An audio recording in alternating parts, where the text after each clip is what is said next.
Hello there, it's Jan from JB Crafts. Thank you for joining me today. I am back with a new tutorial for you today, and this one is it's a concept style card. It's one of my favourite designs, I must admit, and I was surprised when I had a look through last year's uploads for the channel that I hadn't put this one on, and it's a partial acetate card. So I'm going to show you how to construct this one, and it's got a couple of benefits with this one.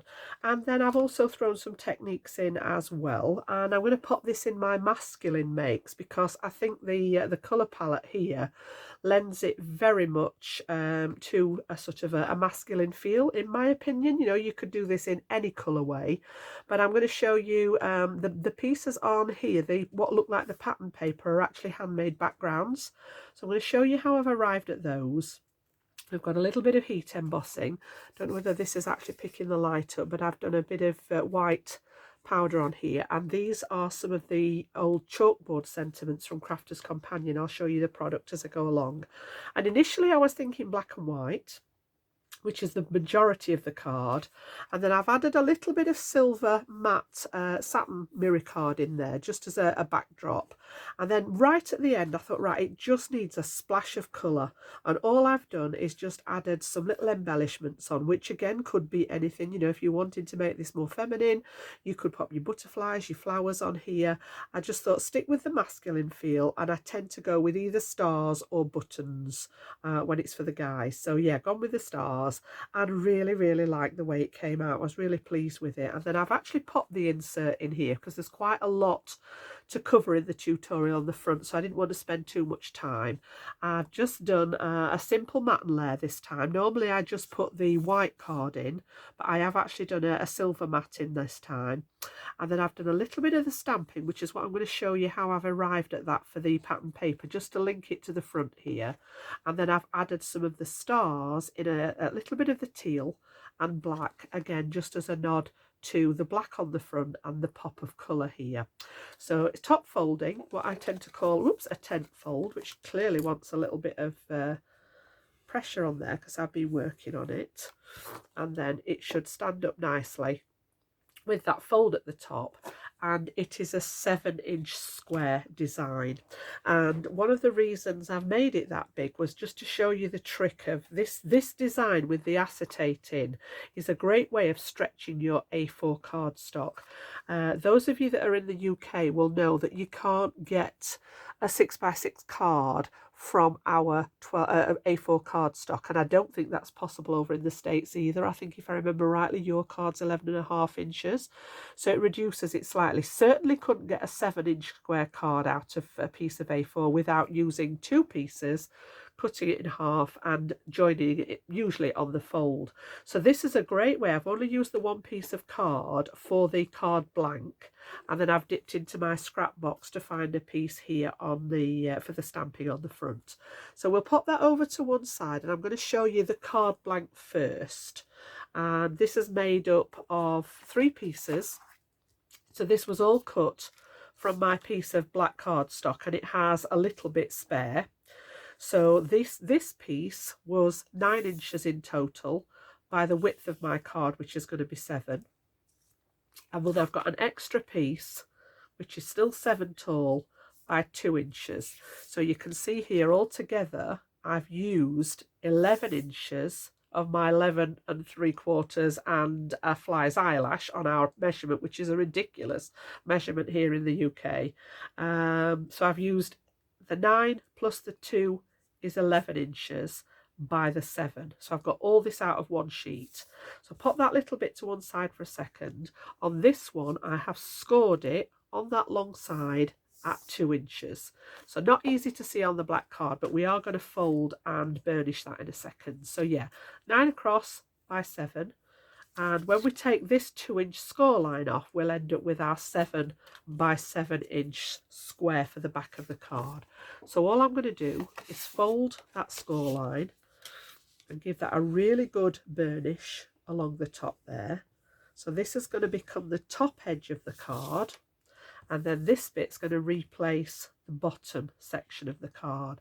So just by splitting it and adding in that gap, we've now been able to use that cardstock and use it to our advantage. And then that was where the piece of acetate comes in. I've got a little bit here. Just bear with me. I just think my doorbell's about to go. Okay, been to check the door. There was a little delivery there, so we're back on there. Yeah, I was just talking about the acetate. So the acetate is 7 inches wide, and then it's just slightly wider than the gap that I have left in here. So when we pop these back together, I have got a gap that measures 3 inches, and I've cut my acetate at 3.5 inches. I know it's one of the worst things to see on camera. So it's just got a little bit of an overlap, and then all we're going to do is get rid of that bit to start off with. I've actually put tape, I put my red line tape along the top edge of this piece here that's going to fit at the bottom, and I've also put red line tape underneath the bottom edge of that piece we folded over. So what we're going to do is I'm going to work with the top one first. I'm going to take the liner from my tape, and then I'm going to pop this in, just make sure that's nice and clean. I'm going to lay this in the centre here roughly, and then I know I've got about 1/4 inch overlap. So I want to make sure that this is lined up nicely with the 2 outside edges, and I've got about 1/4 inch just overlapping underneath here. And then I'm going to give that a nice burnish to make sure that it's all sealed. And then when we bring this second piece in, this should be enough now to overlap and fill that bottom edge. So again, we can remove the liner from that double-sided tape. And I chose black for my card today because I wanted that black and white theme, but like I said, you could translate this into anything. So I've got the sticky tape on the top edge, which is going to attach to the acetate. And what I want to do now is just carefully line this up with the bottom edge of the card. It's cut at the same width, so make sure that it's lined up nicely to the best that you can. And then make sure your acetate's laid flat and get that stuck down as well. And again, I'm just going to burnish that tape underneath, make sure that it does its job underneath there. That's my card blank at the ready to receive the rest of the details now. Now, if you do have any acetate hanging over the edge, I'm just going to take my scissors and from the back, run the scissors down the edge of the card. I don't know why when I cut it to 7 inches, that happened when I made the sample card, but it's only a little tiny sliver, which has now eluded me. But yeah, we've got that nice card blank that stands up there. Sometimes it just needs a bit of pressure on that top fold, and because we've not got any weight on it at the minute, but it will stand up. Okay, we're going to work on top of there now. So I'm going to pop that to one side, and we're going to start building up some mats and layers for it now. So I've actually got a mat layer inside, which has got my sentiment on, and I want to create these pieces for the top and bottom. So I'm going to put the card blank to one side and bring in my stamped piece now. Now I've started this because it did take me a little while when I was prepping it. So I've taken a piece of white cardstock, this is just smooth white cardstock, and made sure it was wide enough because I want to mat and layer this for these top 2 sections. So I've got enough here to cut out my panels that I need to cover the mat layer on this top section here, and we're going to do a couple more things to it before it's ready. So the first thing that I'm going to do is just grab my craft mat to work on. Just like to try and protect the top of my surface there whenever I'm stamping or doing anything that's a bit more messy. Okay, we are going to stamp over the edge of here. And then so far what I've done is I've taken my Hickory Smoke Distress Oxide together with a selection of stamps from my stash. Now again, none of these are actually packaged, so I'm guessing that the majority of them are from Amazon because they tend to come in the clear package. They're not branded. So yeah, I've got loads of these that I use in my sort of journaling and scrapbooking and things like that. Please excuse the nasalness, if that's the word. I'm still struggling with this cold. trying to keep it at bay. But yeah, I've got several of these that are just sort of like, I have a thing about tickets, so they're like little ledger pieces, just random tickets, so lots of different ones. And all I've done is taken elements from these. So I've used this one here in the corner. You can see a little bit of the grid and the text. I've got, is there any more off that one? I think I used this one with the columns in. You can just see a bit of the columns here. And then the next one is a similar kind of set, and I used this one. You can see the number 2 in here, and I've got a little bit off this one, and I've just been through them and taken out anything that I thought was suitable for my design. So again, these are different tickets. I'm going to use some of these smaller ones over the top in a second. And then that was the 4th set that I've used. So I've taken elements. I've got some of these out of here at the minute, these smaller ones, to do some detail over the top. So whatever you have in your stash, and it doesn't have to be tickets, you know, you can stamp a background with pretty much anything. If you don't have tickets, you could do sort of floral images on the background. You could do some abstract images if you have anything like splatters or things like that. Absolutely fine. It can be done with anything. Now, some of them are overlapping, some of them are the wrong way. I'm not worried about that, because once it goes on here, it literally disappears into the background. So what I wanted to do was bring a little bit of the black ink now. So I'm going to use my VersaFine Clair. This was all done with the Hickory Smoke. And I'm going to overstamp now with some smaller stamps. And I've just I've got a selection here, which I'll pop onto my mat just for a second, because we're going to use them one at a time. And what I want to do is just randomly add some black on here so that it tones in a little bit better with the rest of the design. So I'm going to use that black pigment ink. I'm going to ink up my stamps. I've just got these on a free block rather than doing them in the stamp platform, because it saves time. And then I'm actually going to sort of look at where I want. I've got a little bit of a sort of, this stamp didn't quite stamp out properly, so I'm going to bring one of those down there. And I tend to sort of go for a couple of each, because I know I'm going to cut this into 2 strips. And I'm going to go off the edge in places, just slightly off the edge, so that it looks as if it's been cut from a larger piece. And then give the stamps a little bit of a wipe. And we'll pop them back on there. So I've also got, and these are all just random tickets. There's no theme as such. And again, we're going to go here.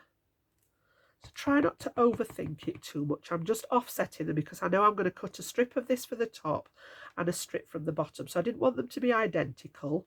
I am literally just going to sort of go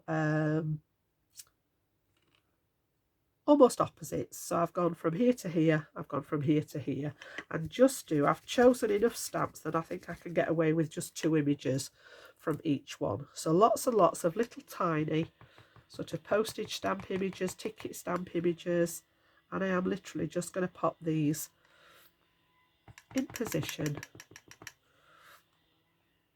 like I said, going off the edge, so that when we actually put these on the design, they look as if they've been cut from a larger piece. I've got a little postage thing here, postmark, and again I'm going to come up off the edge. That one was upside down, but again, I'm not too worried about that. I'll turn it the right way down here, and I'm going to come off this edge. And I'm not even bothered if I don't get a perfect stamp. And then I've got the little lines that go, the cancellation marks that go through here. And again, I'm going to bring 1, 2, a little bit more of this one, just to bring in some of the details off the edge there. And again, up here, and a little bit here. Just tiny little touches of that black to bring it all together. And then the last one is a tiny little number stamp. And again, you know, it doesn't matter if it's not relative to what you're doing. It was just to fill in some spaces. So I'm going to go with here. I'm going to turn it so that I've got it in different directions. I've managed to get ink on me already because that one went off the page. Little bit of a smudge, but I'm okay with that. We'll cover it up with this. Look, we'll just give it a little bit of a, and nobody would know.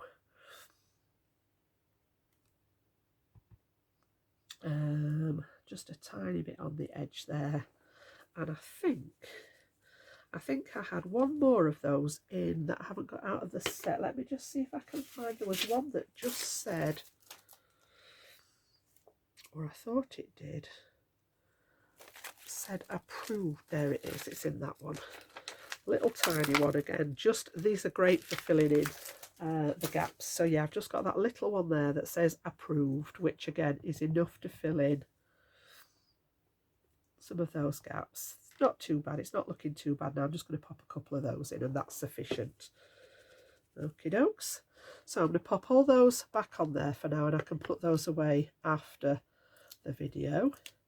And then the last thing that I want to do with this is add some splatter to it. So you can use the black ink if you wish, but one of my favourites for the ink splats, for black in it anyway, is this was sent to me. If anybody of you that watched last year, I had a bundle sent from Sticks 2, which is an adhesive company here in the UK, and that was for Halloween last year, and they had a black fabric spray paint. So it is intended for fabric, but does work on paper as well, and it's a really nice jet black.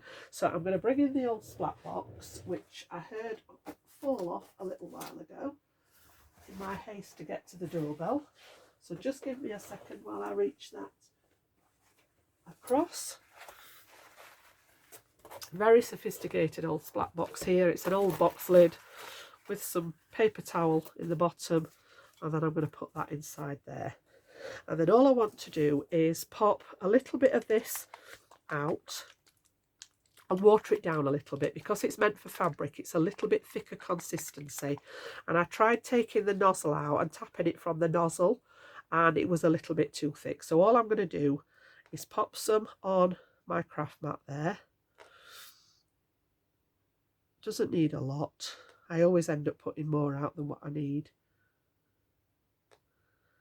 Probably enough. Get that sealed up so that I don't end up spilling it everywhere, and then I'm just going to add a little tiny bit of water and mix this together. So I've got my fan brush, and I'm going to mix it all up so that it's a bit more sort of watery, and then we'll turn this round so that I can get both of them on camera.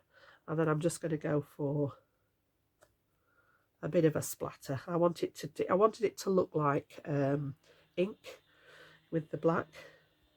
So again, it's knowing when to stop. I always end up doing more. I'll just put a bit there, just put a bit there, but that's okay, that's good. So I'm just going to grab a wipe just for a while, speed while I'm on air.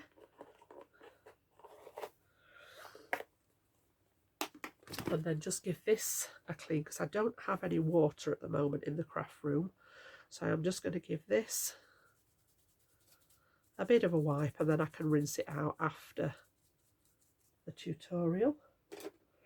And then we'll get rid of the ink as well, so that we don't get in a mess. There we go. Right, let it dry off, and then I think we're good. I just need to dry those ink splats on the card here, so we'll take it out of there. That bit's done its job. See if I can get that back without it falling over. And then I just need to bring in my heat tool, and we'll just dry this ink. It doesn't take long, and again, lifting up the card just allows that heat to disperse a little bit better without warping the card too much. So I'm just going to give it a little bit of a dry, and then leave this to one side while we do the remainder of the stamping. I'm going to stamp and emboss the image for the front as well while we're waiting for this to dry. So just giving it a blast with the heat tool there. Some of those larger spots might take a minute or two to dry.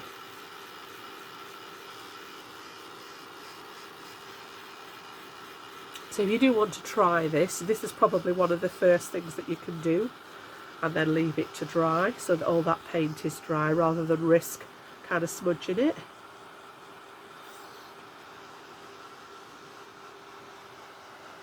There we go. So I'm just going to pop that back into place now. And then put that to one side just for a second for it to dry while we continue. So we don't need the mat any longer. I can pop that away. And then I'm going to bring in my stamping platform this time. And we're going to create that centre panel for the card. So you can see where I was doing my over stamping in here with all the grids and everything. We'll turn that over for a second. And then I'm going to bring in, as I say, it's an old Crafter's Companion product. These were actually a set of chalkboard stamps that came out a while ago now, a few years back. But I just love the motivational quotes on them. So I chose the one that says, do more of what makes you happy. And in my world, that's crafting or spending time with those gorgeous little grandbabies. And yeah, I'm going to use this one. So they are approximately 3.5 inches square. Nice big sentiment. So you can use it as a focal point on the card. So what I did was actually cut my cardstock to 4 inches so that it's slightly bigger than what I needed. And I've gone with the black cardstock. Okay, the first thing that I'm going to do, because I am going to heat emboss, is actually treat it with my anti-static pad here. And I want to put plenty on there because I don't want that white powder sticking to anywhere that I don't want it to be. Can always buff this off afterwards. Give it a good treat to some of that. And then I'm going to pop this down in the corner. Try not to handle it too much. And pop my magnet just at the top. And then we're going to centre the stamp in the middle here, making sure that it's as straight as you can get it. Or if you prefer to stamp this first and then cut around it, that's a way of ensuring that you've got things maybe, you know, as straight as they can be. Once you're happy with that, I'm going to pick it up. I've got my Versamark, which is a sticky ink, and I've got my white embossing powder at the ready, which looks as if it's almost ready for replacing, I think. So we'll get everything at the ready. In fact, I'm going to put that at that side for a second.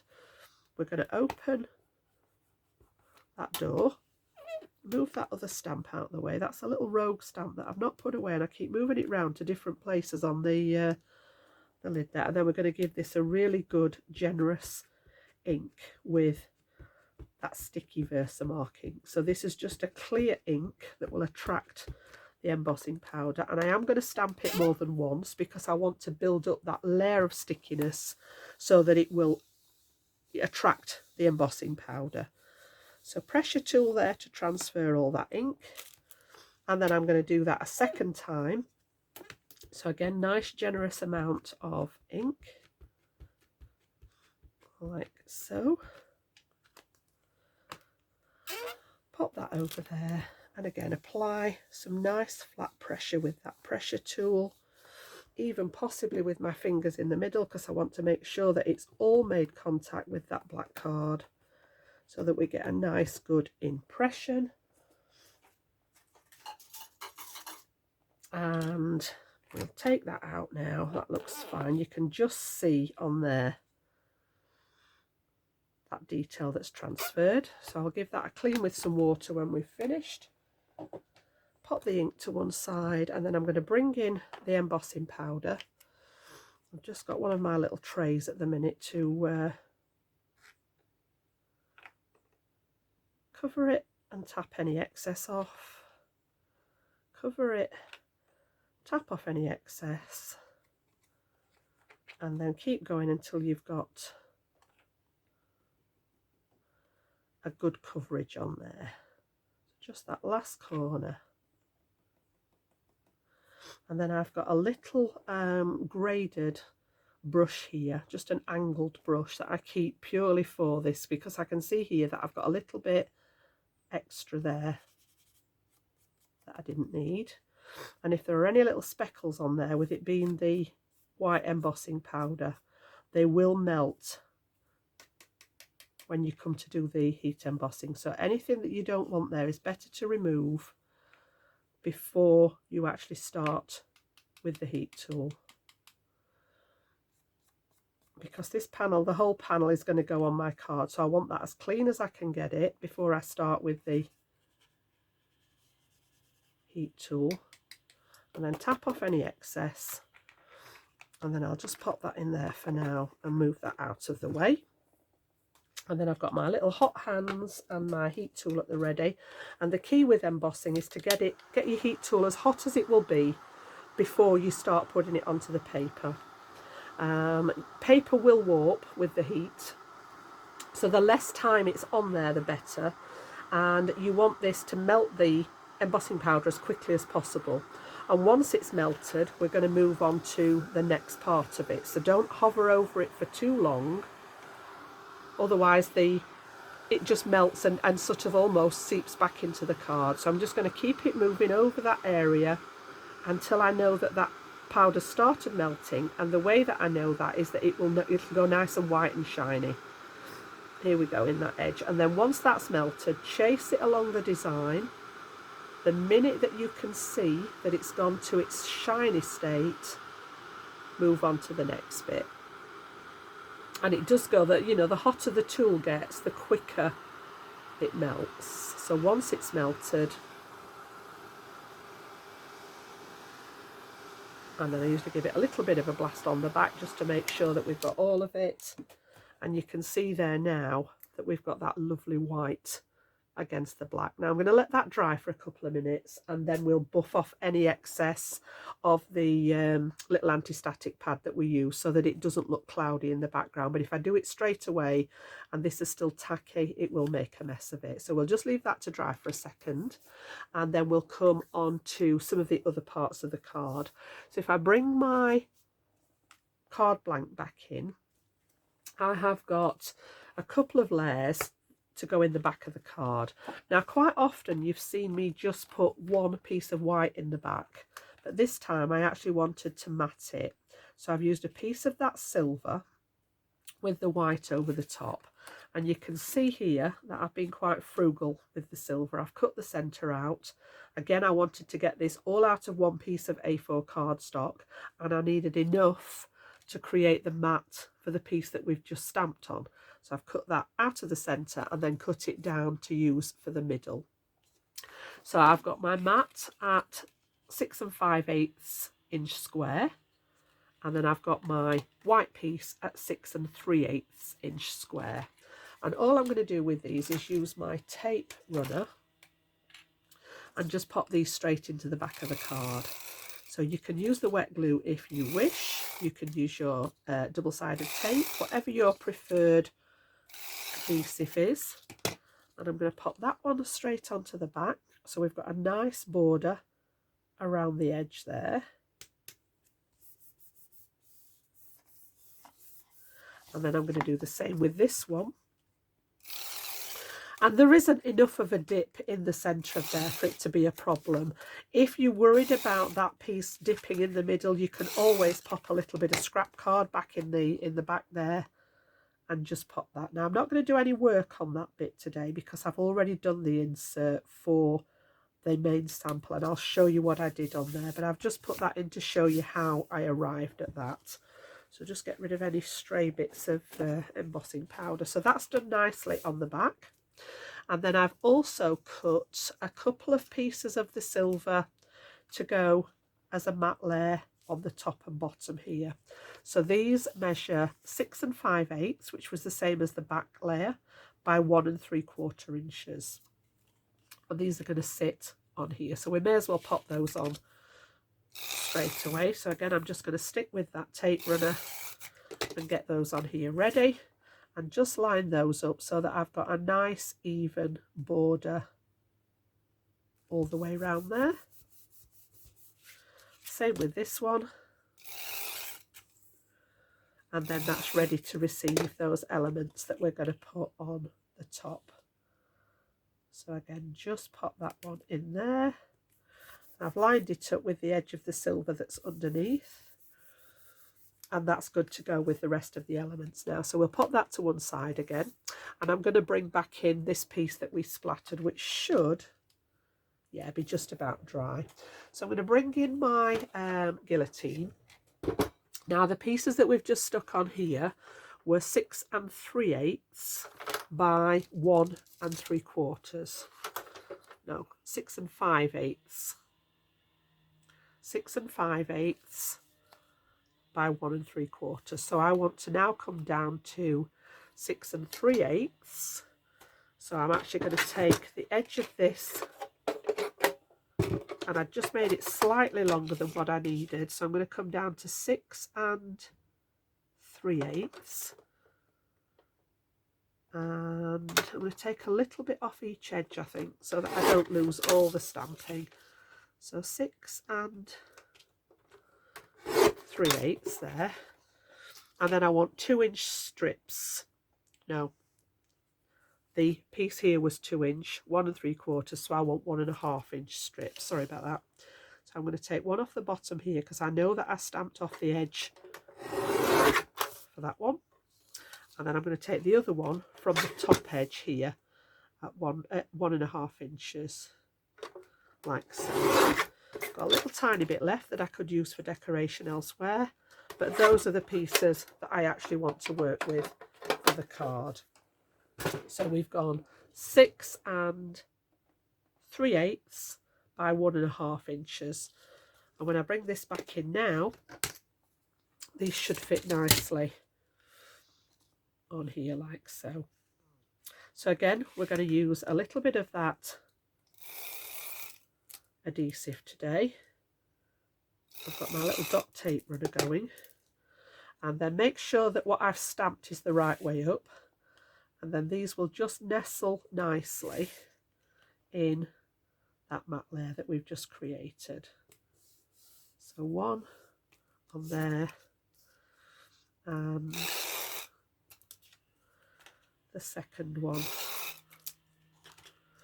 and again making sure it's the right way up so that I can see it properly, and popping that one at the bottom. So yeah, great way to make your own backgrounds just with stamps and inks. You can choose any colour scheme. You may not want to go for the black and white. You can do this in any colours, and you can do it with any stamps. So if you're interested in seeing that type of background more, let me know in the comments, because this is my happy place. I love the stamping, and just being able to create something that was a piece of white card to start out with and end up with something like this, which looks as if it's come from a paper pad. I just love doing this, and sometimes I'll just do this of an afternoon. If I'm not particularly in the mood for making a full project, I'll just get the stamps out and have a go at making some backgrounds so that I've got something to play with in future.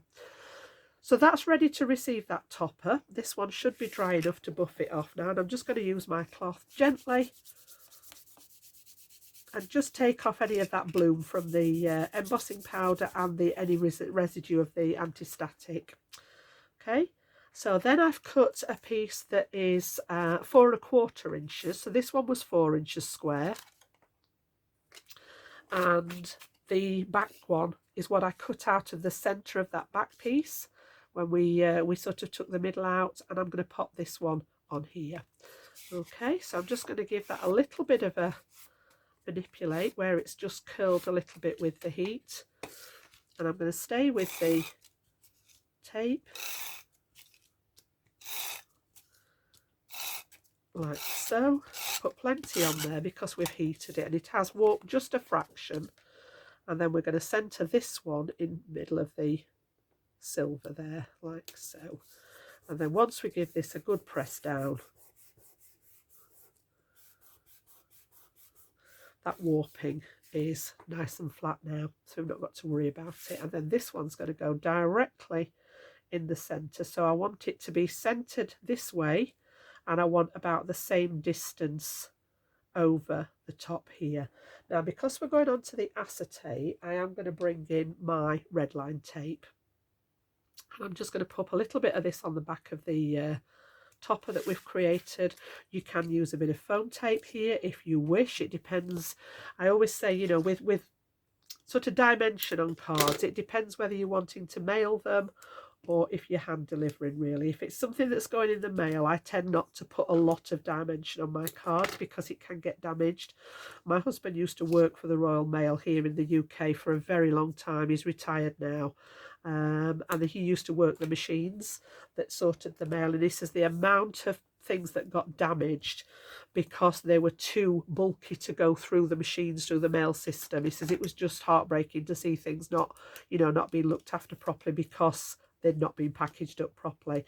So yeah, if I am mailing something, I do tend to work with it as flat as I can get it. If I'm hand delivering, then the sky's the limit. You can go for as much as you wish. So again, I'm just going to eyeball this, and what I'm going to do is sort of get it level. So I'm checking each side, but I'm also checking how much of this is overlapping the two strips of black. And once I'm happy with that, I think that looks pretty much okay.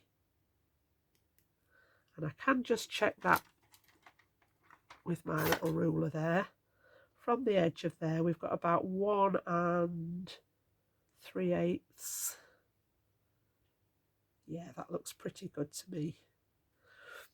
And then once we're happy, we can commit to that stick.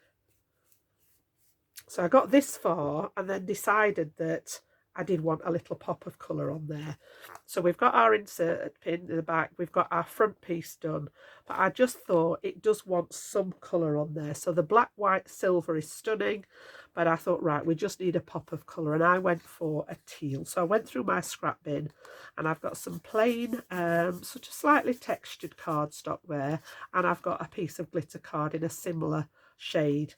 And all I've done is I've used my star dies to cut out some stars. I've cut 3 different sizes, and I've cut 3 of each. So I'm going to mix and match them. I've got a larger one of each, and then I'm going to put the glitter in the mid-tone up here, and the plain one with this one, and then I'm going to go back to the small glitter one down here and the plain one up at the top. So just a little bit of embellishment glue for these, and I'm going to pop that on the back of them and just attach these on opposite corners so that we've got a little bit of interest, bit of colour just to catch the eye. So again, I'm going to go down here with the first one. There's not really enough overhang in the edge to worry about whether it needs any foam pads underneath. And then I'm going to go with that middle one. Just making sure I've got the right way up because it has got a little bit of linen texture on that card. There we go. And then bring this one round the edge. And then that last one. Come back to the glitter card again. And a little tiny bit of the, I've got a straight edge on there, that's it. Bit of the embellishment glue there. Probably too much. And bring that one so that I've got that little 3 going on here. And then I'm going to do the same on that top edge. So we're going to go with the larger one first. And that one's going to come sort of around here. And then we've got the glitter one in the medium size, and just sort of offset what I've done on the other corner. So this one's going to come round the corner. And then that little tiny one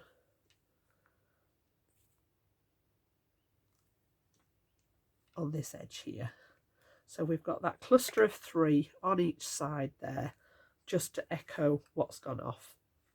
So that's pretty much the design finished, and then there was just sort of finishing touches. So I'll talk through what I did for my inside, okay, because I have been doing these on camera, but I was just conscious that there was a lot to do with the stamping today. So I did actually finish the insert and popped it in the sample card.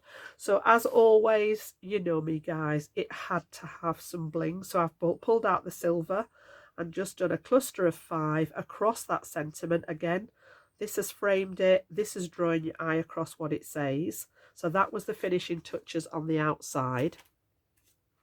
And then I've got my details on the inside here. Okay, so I've stamped a sentiment in the centre with the black ink.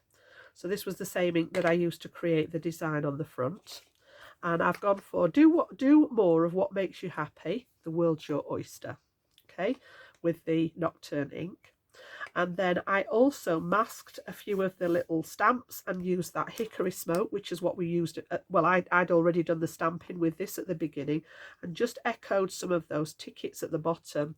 And then I wanted to link it together, so I've got some very, very tiny, I don't know if you can see those there, just little stars on there. They're not easy to see there, are they?